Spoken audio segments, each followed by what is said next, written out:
This white girl arrested her black husband, divorced him while he was in prison, and deported him back to Africa. Now, this is how it all happened. For privacy, I'm going to use different names for this video. 5 years ago, a very handsome man traveled all the way from Africa down to Belarus for study.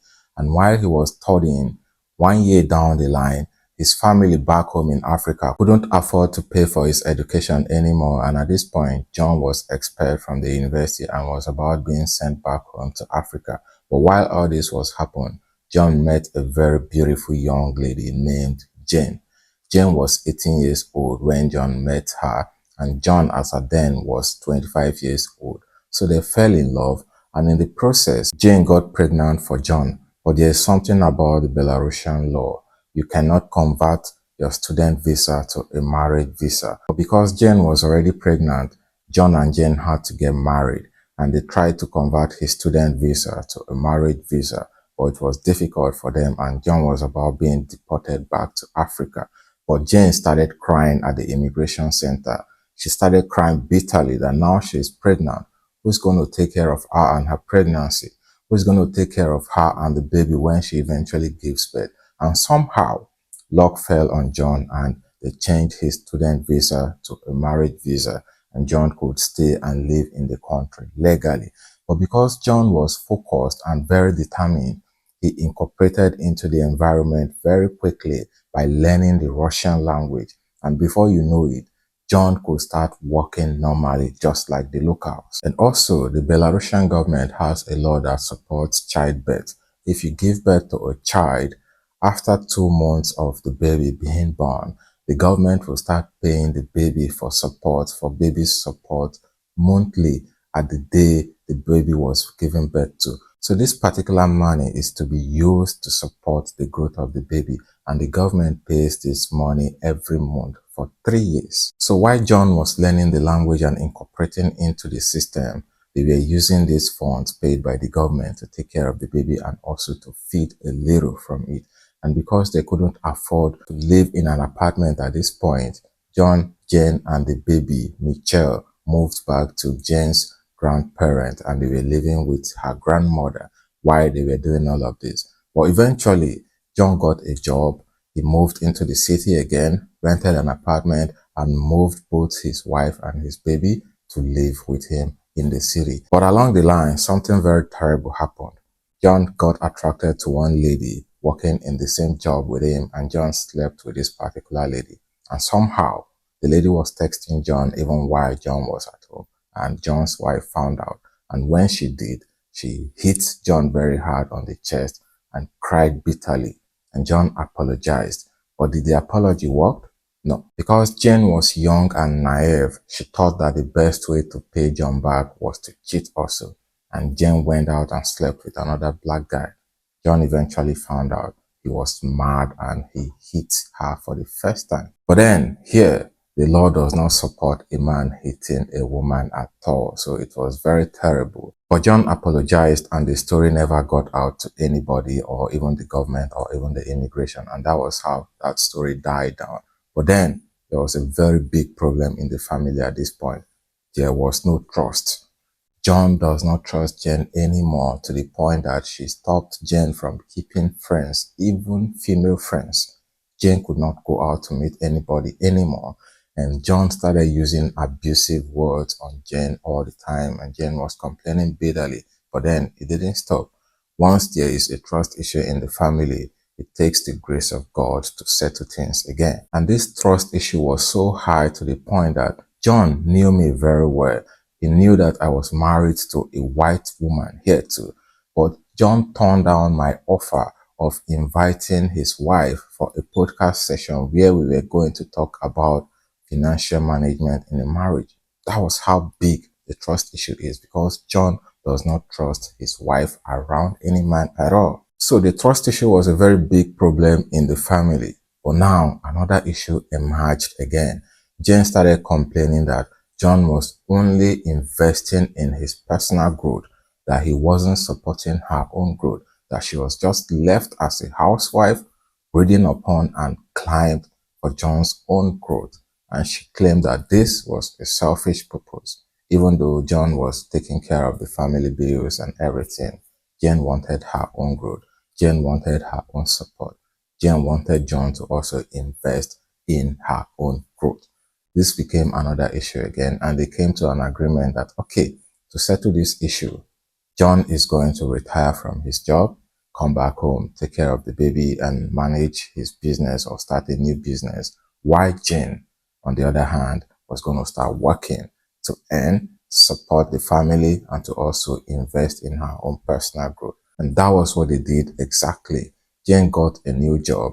John retired from his own job and came back home and started taking care of baby Mitchell and also working on his own business of inviting students from Africa down to Belarus to study and in turn get his own commission from it. But then 3 months down the line, Jane could not manage with the stress of working because she has not worked in her life before. And she what?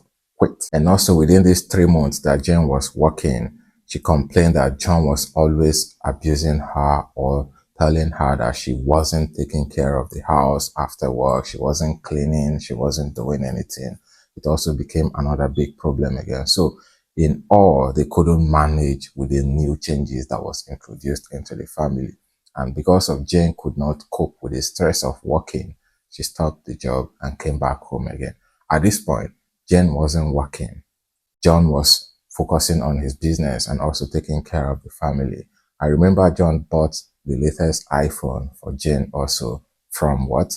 His current business. Something big happened again. John complained that Jane went out again to see another black guy. I think according to the story, Jane went out to assist one black guy with document issues at the immigration, with translation and all of that because the guy couldn't speak Russian. And John complained bitterly that she went out to cheat, according to him, and he hated her again. But at this point, Jane could not take it any longer. And then Jane told John to leave the house. But John said, no, I am not going to leave the house. I got this apartment. I'm paying the rent. I'm footing the bills. So you should be the one to leave. But Jane said, no, I wasn't going to leave. I and Michelle are going to stay in this apartment, and why you get your things and get the hell out of this apartment. But John said no, he wasn't going anywhere. And immediately, Jane picked up her phone and called the immigration that her husband was abusing her. And immediately, they came and arrested John and took John away. And because the law does not support a man hitting a woman at all for any reason, they cancelled John's permanent registration. In other words, John does not have a legal stay in the country anymore. And according to the law, once you don't have any legal stay in the country, you are going to be locked in prison until you or your family members are able to buy a flight ticket, and then they will take you directly from the prison to the airport where you're going to be flown back home to your country. But because there was no funds, John was locked in the prison for 2 good months. 2 good months. And while he was in prison, Jane filed for divorce and divorced John. And eventually, when John's family were able to buy the flight ticket for John, the police took John directly from the prison to the airport. That was how John was flown back to Africa. Now, the story does not end there. Michelle is now 3 years old and the government just stopped paying the child support because Jane wasn't working. They were surviving off of this child support. And while John was in prison, and also when he was sent back home to Africa, the social workers were always coming to check on Jane and Mitchell, checking the apartment to ensure that they are living in a good condition, checking the fridge to see that there are foodstuffs for them to eat. And they were always telling Jane that if eventually they noticed that she could no longer take care of Mitchell, they were going to take Mitchell to an orphanage home or somewhere, or foster home where they were going to take care of Mitchell. And because of this, Jane was also frightened. So eventually, when the government stopped paying for this child support because Mitchell is now 3 years old, Jane could no longer afford to feed Mitchell or herself or to pay for the apartment they were staying. So Jane had to take Mitchell down to her grandmom again, where she left Mitchell there. And now she's about being homeless. looking for where to get help and all of that. Now, this is a very sad story, but I am most concerned about the baby, Michelle. How is this little girl going to cope with all of this? What is she going to live with when she eventually grows up to learn about what happened and transpired between her mom and her dad? Is she going to ever heal from this kind of heartbreak? Doctors of the heart, what do you think about this story? What do you think about this incident? Who is to be blamed here? Is it John? Is it Jane? Let me know your opinion in the comment section. And if you like this video, I'm sure you're also going to love to watch this video on the screen where Joshua cancelled his wedding with Blessing because Blessing slept with her ex-boyfriend 1 month to their marriage. So see you in this video.